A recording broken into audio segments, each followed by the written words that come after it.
Selamat pagi teman-teman. Pada kesempatan kali ini kita akan mereview tentang beberapa website. Kita langsung saja.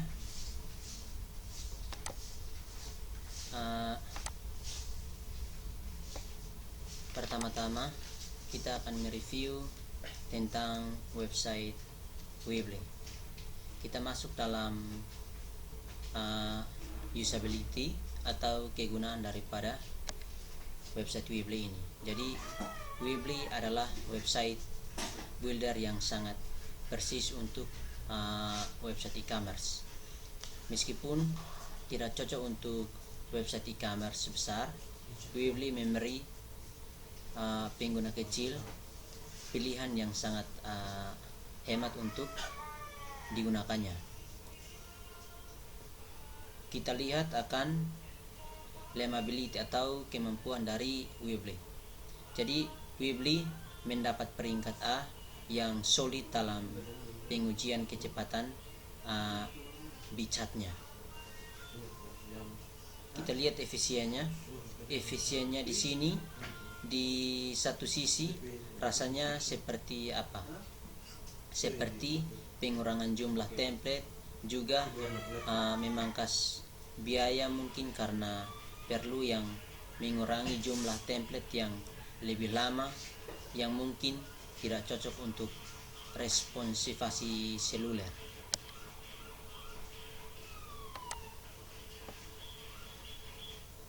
Stratification atau kepuasan. Jadi kebanyakan pengguna tidak puas karena website Weebly ini dengan tampilan yang kurang menarik. Di sisi lain, website Weebly ini tingkat errornya dalam pencarian di Google juga masih kurang, karena terkadang membutuhkan kata Weebly dalam kontak pencarian di Google itu masih agak lambat. Selanjutnya kita masuk dalam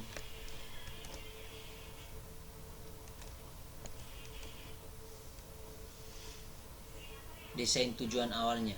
Jadi desain tujuan awalnya di suatu sisi dahulu kala Weebly menyediakan banyak template, tetapi karena alasan tertentu sehingga jumlahnya dikurangi menjadi 35 agar lebih mudah dikelola pengguna. Kita masuk dalam kemampuan dan keterbatasannya. Jadi Weebly seperti yang tadi sudah dijelaskan bahwa Weebly mendapatkan peringkat A yang sulit dalam pengujian dan kecepatan bitch. Hal ini tidak terduga mengingat tujuan aslinya untuk untuk menghosting website e-commerce. Di sini ada keterbatasannya. Jadi keterbatasan yang pertama adalah Blogspot sudah terlalu mainstream, bahkan banyak blogger yang menghujatnya bahwa Blogspot itu alay dengan mengisi websitenya. Yang kedua, sistem pengelolaan di Weebly tentunya jauh lebih mudah dibandingkan Blogspot yang sangat ribet.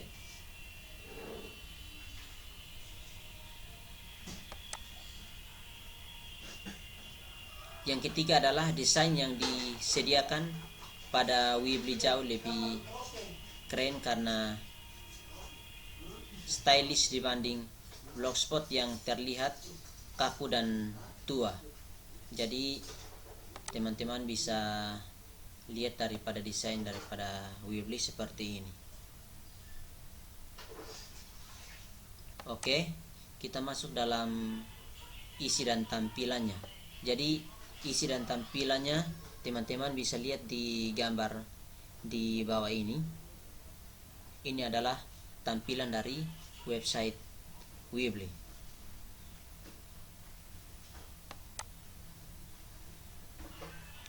Jadi setelah memilih template, kita bisa dapat beralih ke editor. Cara penggunaannya sangat mudah. Kita tarik lalu lepas dengan beberapa website builder yang cepat. Jadi istilah tarik lalu lepas bersifat kiasan, tetapi dengan Weebly secara harafiah berarti editor tarik lalu lepas. Seperti itu. Kita masuk dalam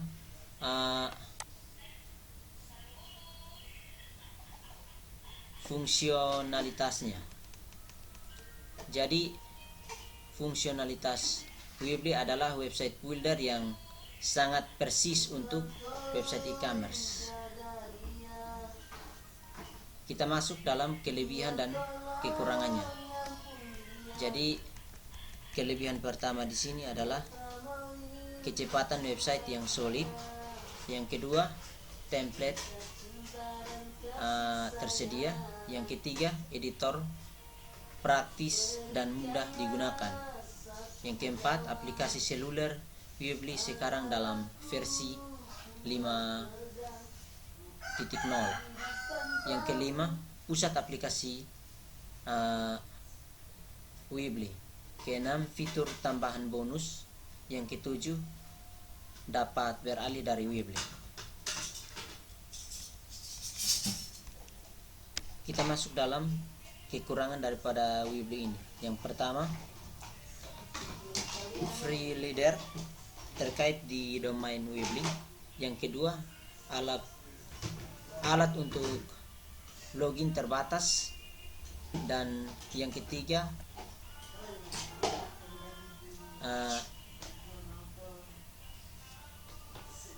untuk mengedit foto harus offline. Yang keempat, bantuan selengkap yang tidak gratis, semua serba online.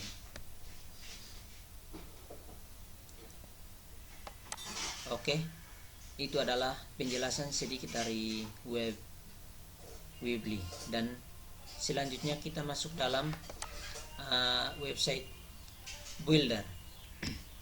Di sini kegunaan daripada website builder adalah aplikasi perancang website berbasis internet yang memungkinkan untuk membuat sebuah web profesional.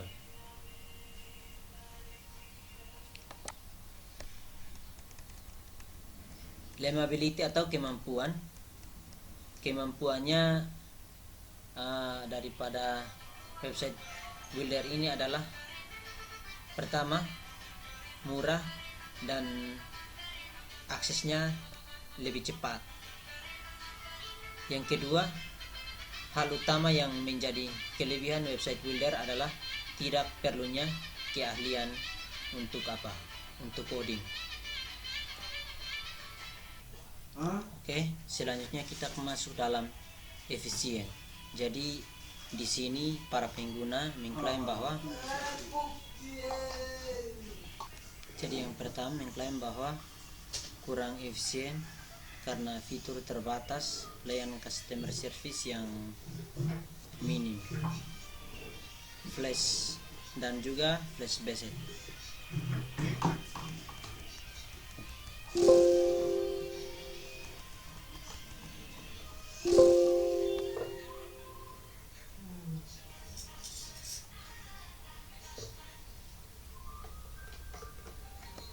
Oke, kita masuk pada tingkat errornya.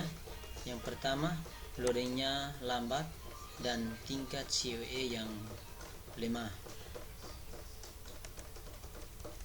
Selanjutnya kita masuk dalam desain tujuan awal. Jadi desain tujuan awal di sini tidak memerlukan keahlian coding.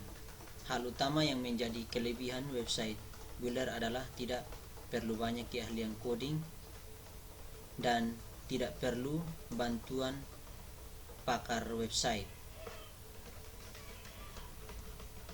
Selanjutnya kita masuk pada kemampuan dan keterbatasannya. Jadi keterbatasan di sini adalah yang pertama, tidak cocok untuk bisnis profesional Yang kedua, desain yang tidak dapat di custom. Selanjutnya, loading time yang lambat, tingkat SEO yang lemah, jumlah page atau laman yang terbatas. Fiturnya juga terbatas, layanan customer service-nya yang minim. Untuk kemampuannya, seperti yang tadi kita tahu bahwa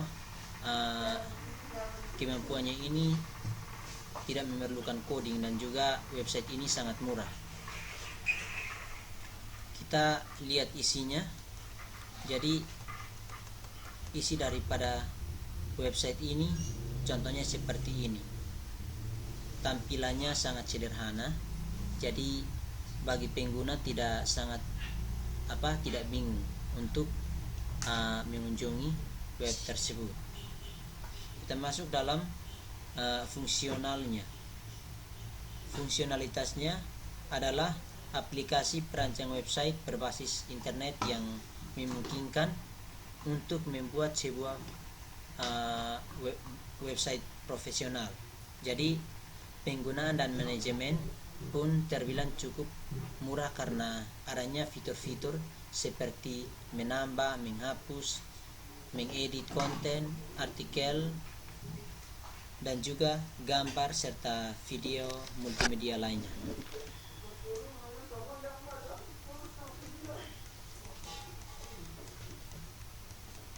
Oke, kita masuk ke website selanjutnya. Di sini website selanjutnya adalah suara.com. Jadi kegunaan dari suara.com ini adalah situs portal terlengkap, selalu menyajikan berita terkini yang jujur, berimbang dan independen. Liability atau kemampuan daripada suara.com ini, pertama, menyampaikan berita atau informasi dengan jelas. Contohnya seputar olahraga, bisnis, kesehatan, dan masih banyak lagi. Termasuk pada efisiennya. Jadi penyajian berita dari suara.com efisien karena sebagian berita berupa seputar pemerintahan. Jadi tidak ada penipuan begitu. Tingkat errornya, tampilan template sebagian yang kita kunjungi kebanyakan ada yang error. Kita masuk dalam desain atau tujuan awalnya. Jadi desain tujuan awal website suara.com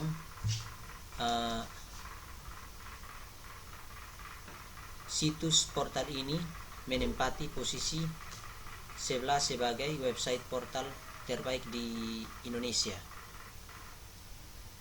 Kemampuan dan keterbatasannya, yang pertama, tampilan desain mudah. Yang kedua, memberikan informasi yang jelas. Yang ketiga, kita bisa melihat di sosial media, contohnya seperti Twitter, Facebook, YouTube, Instagram. Dan juga terdapat pula tulisan share on Facebook dan share on Google Plus dan Twitter. Oke. Selanjutnya keterbatasannya kita lihat di sini. Para pengguna mengklaim bahwa website ini terkadang loadingnya agak lambat. Selanjutnya kita masuk dalam isi dan tampilan website.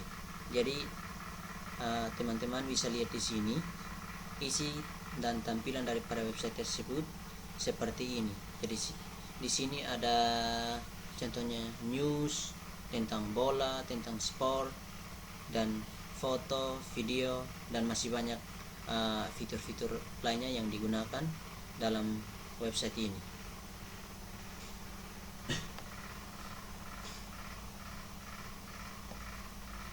Kita masuk dalam tahap terakhirnya adalah fungsionalitas daripada website.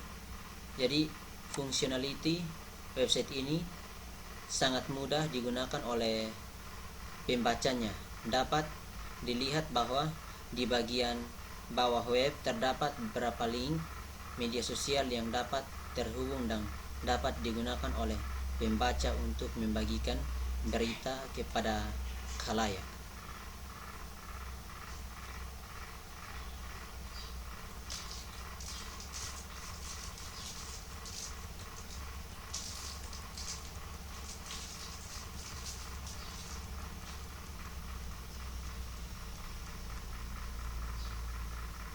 Oke.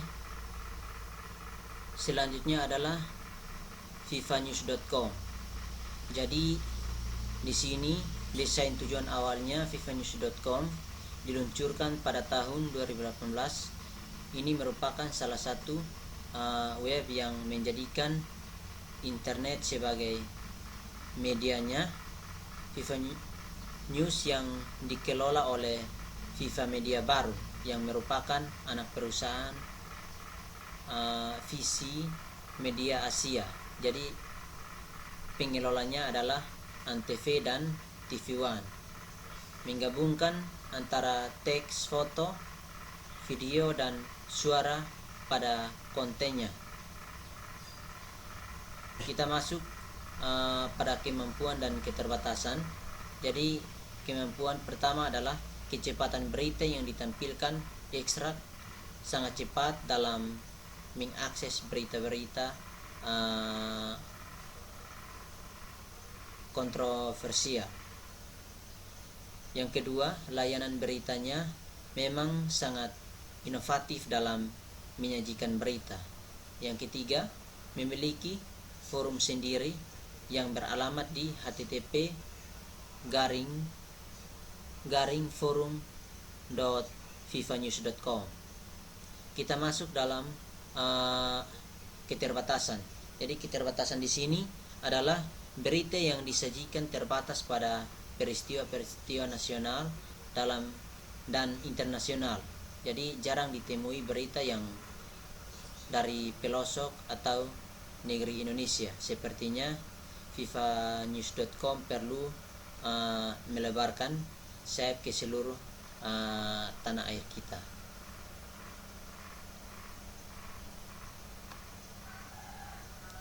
Kita lihat isi pada fifanews.com. Ini adalah tampilannya seperti ini. Jadi di tampilan ini ada fifa.co.id. Oke, kita masuk dalam fungsionalitasnya. Jadi fungsionalitas daripada website ini, situs berita harian terkini yang menyajikan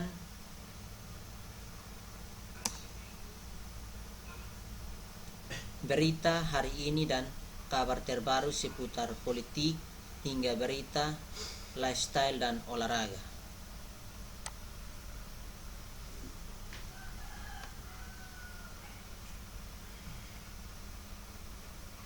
Oke, kita masuk pada website yang terakhir adalah tribunnews.com.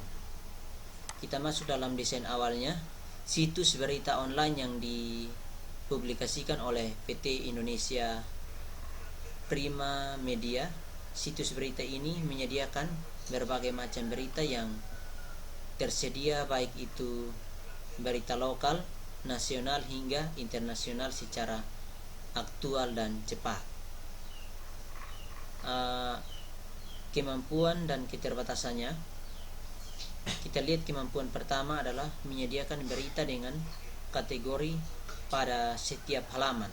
Yang kedua, dengan adanya kategori di setiap halaman akan mempermudah para pembaca untuk mencari berita sesuai dengan konteks kategorinya. Yang ketiga, Tribun News juga membuka wadah bagi setiap orang yang ingin berkontribusi dengan membuat artikel berita di Tribun News, dan tentunya berita yang disajikan harus aktual dan dapat dipercaya. Selanjutnya, berita yang disajikan dalam bentuk paper dan digital.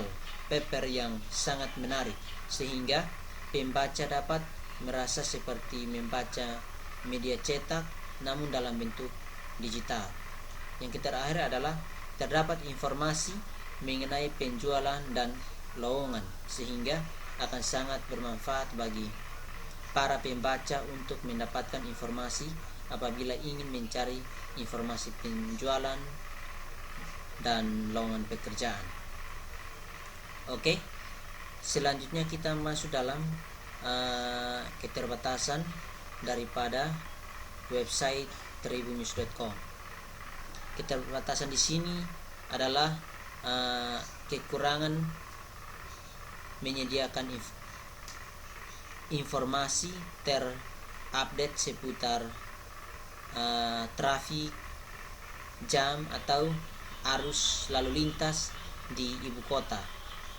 Jadi akan lebih baik apabila Tribun News juga menyediakan informasi mengenai cuaca, sehingga para pembaca dapat memperoleh informasi mengenai cuaca dengan sangat mudah. Kita lihat isi dan tampilan daripada website. Jadi linknya adalah www.tribunnews.com. Link penghubung untuk halaman link tidak tersedia, yang tersedia hanya untuk membagi artikel yang ada. Jadi di sini tulisannya font yang digunakan relatif standar, namun dapat dimengerti dan tulisannya jelas. Di sini juga ada tata letak daripada websitenya. Jadi gambar terletak di tengah situs dan di atas judul artikel. Susunan isi web diawali dengan fasilitas search dan login berada di sebelah kanan atas. Kemudian tersedia header dan situs portal, dan di bawahnya terletak news atau berita. Update yang ditampilkan dalam bentuk gambar, kemudian bagian bawah adalah artikel terkini atau artikel baru. Warna dan informasi situs ini berlatar belakang berwarna putih dan berheader biru. Ada web yang memiliki forum untuk diskusi antar pengguna, ada yang tidak memiliki iklan. Jadi iklan-iklan yang ada tidak terlalu mengganggu karena penempatannya yang berada di kanan kiri berita. Iklan yang dipasang pun tidak mengganggu konsentrasi pembaca website. Jadi tampilannya seperti ini, teman-teman.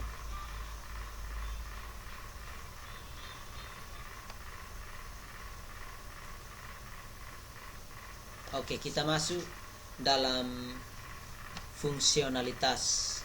Jadi fungsionalitas daripada website ini adalah penyampaian berita yang terjadi, baik itu berita lokal, nasional hingga internasional, secara aktual dan cepat. Jadi sekian dari presentasi saya. Jika kurang jelas mohon dimaklumi. Sampai jumpa. Terima kasih.